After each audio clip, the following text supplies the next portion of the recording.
누가복음 18장 1절에서 14절 말씀입니다. 오늘 본문의 내용은 기도 응답의 비결인데요. 마지막 재림 때에 어떻게 신앙생활을 해야 되는지 예수님 말씀하시는데요. 항상 기도하라고 가르쳐주고 계십니다. 17장에 예수님의 재림에 관한 사건들, 재림 때 고난이 많다라고 그러셨고, 데려감을 당하는 사람, 버려둠을 당하는 사람이 있는 악한 시대에 그날 깨어 살라고 말씀하시죠. 그래서 고난 많은 이 세상 속에서 낭망하지 말고 항상 기도해야 됨을 제자들에게 가르쳐주고 계십니다. 1절 말씀 보세요. 예수께서 그들에게 항상 기도하고 낙심하지 말아야 할 것을 비유로 말씀하십니다. 기도는 항상 해야 합니다. 꾸준히 기도해야죠. 언제든지 기도해야 됩니다. 기도는 포기하지 말아야 됩니다.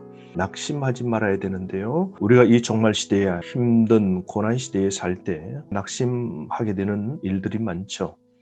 죄 때문에 우리는 때로 낙심하죠. 죄를 지으면 하나님께 용서받을 수 없다라고 우리는 낙심합니다. 환난과 고난 당할 때도 낙심하고요.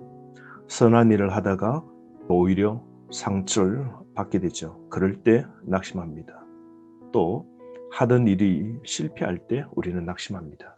이 세상 재림 때에 종말 시대에 항상 낙심할 상황 속에서도 우리는 하나님께 기도해야 됩니다. 기도는 인내하면서 해야 되는데요. 비유로 예수님께서 인내의 기도를 강조하십니다. 2절 말씀 보세요. 어떤 도시에 하나님을 두려워하지 않고 사람을 무시하는 한 재판장이 있었습니다. 이 사람은 하나님을 무시하니까 아주 양심과 도덕이 없는 사람, 또 이방 관리인데요. 이 사람은 법과 도덕과 정의가 없는 사람임을 우리는 알 수 있습니다. 그런데 그 도시에 한 과부가 있어 자주 그에게 가서 내 원수에 대한 나의 원한을 풀어달라고 찾아갑니다. 자주 찾아갑니다. 자주 찾아가서 원한을 풀어달라 그러는데요. 아마 정당한 공의를 세워달라고, 바른 판결을 내려달라고, 정의를 위하여 자신이 마음속에 당하고 있는 불의를 위해 바른 판결을 위하여 찾아갑니다. 그런데 말이죠. 이 약한 사람 재판관이 듣지 않습니다. 4절 말씀, 그가 얼마 동안 듣지 아니하다가 후에 속으로 생각하되 내가 하나님을 두려워하지 않고 사람을 무시하나. 냉정하고 거친 이 재판관, 침묵 일관으로 한 것이죠. 안하 무인격으로 과부를 대한 겁니다. 그런데 5절, 이 과부가 나를 번거롭게 하니 내가 그 원한을 풀어주리라. 그렇지 않으면 늘 와서 나를 괴롭게 하리라 라고 생각합니다. 재판관이 과부에게 굴복하게 되는데요. 명예를 목숨처럼 여기는 시대에 한 과부가 늘 재판관에 찾아와서 조릅니다. 번거롭게 합니다. 성가시게 합니다. 그럴 때 자신의 명예가 떨어지겠죠. 그렇기 때문에 집요하게 계속 찾아온 이 여인에게 재판관은 지게 된 겁니다. 오늘 이 본문에서 예수님이 하시는 말씀은 우리가 끈기를 가지고, 이 여인에게는 끈기가 유일한 무기였죠. 자주 늘 와서 밤낮이라는 단어, 이것이 바로 응답받는 비결이지 않겠습니까? 기도를 지속해야 할 이유가 무엇입니까? 응답해 주시기 때문입니다. 그러므로 인내하면서 어떤 고난 속에서도 낭망하지 말고 항상 기도로 재림을 준비해야 됩니다.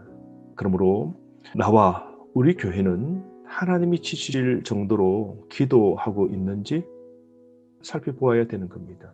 주님이 말씀하시죠. 7절, 하물며 하나님께서 그 밤낮 부르짖는 택하신 자들의 원한을 풀어주지 아니하시겠느냐. 반응법이죠. 하나님은 반드시 택한 당신의 자녀의 기도를 밤낮 인내로 기도하는 소리를 들어주신다고 약속하시는 것이죠. 그러므로 여러분 신뢰와 인내로 드리는 중단 없는 기도가 되어야 됩니다. 속히 응답해 주실 겁니다. 낭망치 말고 기도해야 됩니다. 반드시 하나님께서 응답해 주십니다. 8절 말씀 보세요. 내가 너에게 이르노니 속히 그 원한을 풀어주리라. 그러나 인자가 올 때에 세상에서 믿음을 보겠느냐 말씀하시죠. 그러므로 집요한 기도를 가능하게 한 건 바로 믿음입니다. 하나님이 반드시 기도를 들어주심을 믿을 때 우리는 집요한 기도를 드릴 수 있는 것이죠. 마지막 때에 기도의 사람이 적다고 말씀하십니다. 끝까지 인내하면서 고난 가운데서도 기도하는 사람, 마지막 때에 적다는 이 말씀 우리에게 큰 도전이 되지 않습니까? 그러므로 믿음으로 지속적인 기도를 해야 하는 것이죠. 이 과부의 열심 있는 행위가 아니라 불의한 재판장 같지 않으시는 하나님께 주목해야 됩니다. 속히 원한을 풀어주실 하나님을 믿는 믿음이 더 중요한 겁니다. 열심히 해서 응답받는 게 아니라 믿음으로 간구할 때 응답받음을 기억합시다.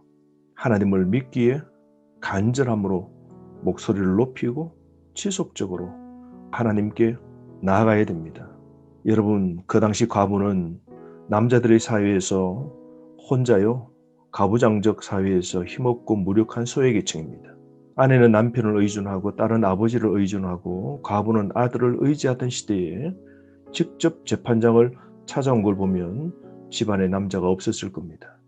그런 연약한 사람일지라도 자주 늘 밤낮 부르짖을 때 불의한 재판장 같지 않으시는 하나님이 한 과부 같은 우리의 기도를 하나님이 들어주시지 않겠습니까?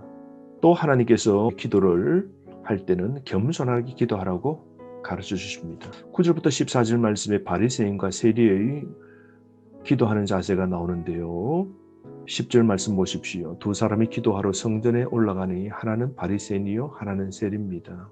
유대인들은 기도할 때에 성전의 뜰, 여인의 뜰이 기도 장소였습니다.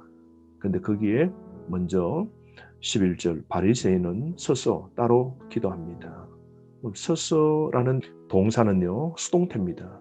그러니까 자발적으로 간 것이 아니라 남에게 보여주려고 마지못해서 한 겁니다. 따로 기도하면서 기도하는데요 온통 위선의 기도고 자신의 자랑입니다. 보십시오. 11절에 나는 다른 사람들 곧 토색, 불의, 간음하는 자들과 같지 아니하고 이 세리와도 같지 아니함을 감사하나이다. 12절 나는 일회에 2번씩 금식하고 또 소득의 11조를 하나님께 드린다라고 그럽니다. 율법의 외형적 준수를 중시하고 율법이 명하지 아니한 것조차도 그들은 시행합니다.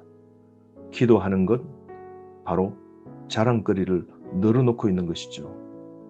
자기 확신, 자기 인정을 위해서 자신에게 기도하는 겁니다. 하나님께 드리는 기도가 아닙니다.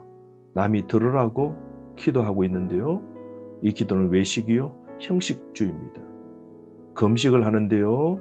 월요일, 목요일, 즉 모세가 십계명 받으러 시내산에 간 날이 월요일, 목요일이라고 생각하는데요. 그들은 금식을 일주일에 2번씩까지 합니다. 그러므로 자기 자신이 대단하다라고 29개 단어로 자랑을 늘어놓고 있습니다. 그런데 다른 한 사람이 있습니다. 13절 세리는요 멀리 서서 감히 눈을 들어 하늘을 쳐다보지 못하고 다만 가슴을 치며 이르되 하나님이여 불쌍히 여기소서 나는 죄인이로소이다 라고 고백합니다. 세리는 죄인의 기도를 올립니다. 매국노요, 손가락질 받고 로마 공무원으로 유대인들에게 돈을 착복하는 악한 사람. 그런데 이 사람은요 죄를 부끄러워하여서 고개를 숙입니다. 그리고 3가지 행동을 하는데요. 첫 번째 멀리 섭니다. 이방인의 뜰에서 기도한 겁니다. 바리새인은 여인의 뜰에서 기도하는데요. 세리는 이방의 뜰에서 멀리 떨어져 기도합니다. 그리고 하늘을 쳐다보지 못하고 가슴을 치면서 기도하고요. 불쌍히 여겨달라고 죄인이라고 고백합니다. 응답해 주시기를 간절히 기도합니다. 그러므로 여러분 죄인됨을 인정할 때 하나님께 용서받는 겁니다. 하나님을 찾고 겸손히 죄를 자복해야 됩니다. 우리 세리는 6개 단어로 회개만 하나님께 아뢰고 있는 것이죠. 14절은 아주 깜짝 놀랄 만한 예수님의 말씀이신데요. 충격적입니다. 누구를 의롭다 받아주셨을까요? 14절 내가 너에게 이르노니 이에 저 바리새인은 아니고 이 사람이 세리가 의롭다 하심을 받고 그의 집으로 내려갔느니라. 무릇 자기를 높이는 자는 낮아지고 자기를 낮추는 자는 높아지리라. 여러분 기억합시다. 부르짖어 하나님의 긍휼을 구하고 회개할 때 하나님이 의로 여겨 주시는 것이죠. 여러분 교만하면 하나님이 끌어내리십니다. 그러므로 겸손하게 기도하는 자세는 이 세리의 자세로 기도해야 됩니다. 그리고 과부처럼 지속성으로 인내하면서 끝까지 기도해야 됩니다. 오늘 우리 하루 삶 살 때 기도의 자세 잊지 맙시다. 바른 기도를 드리는 신실한 하나님의 기도자 되기를 원합니다. 오늘 기도로 하루 승리하시길 바랍니다.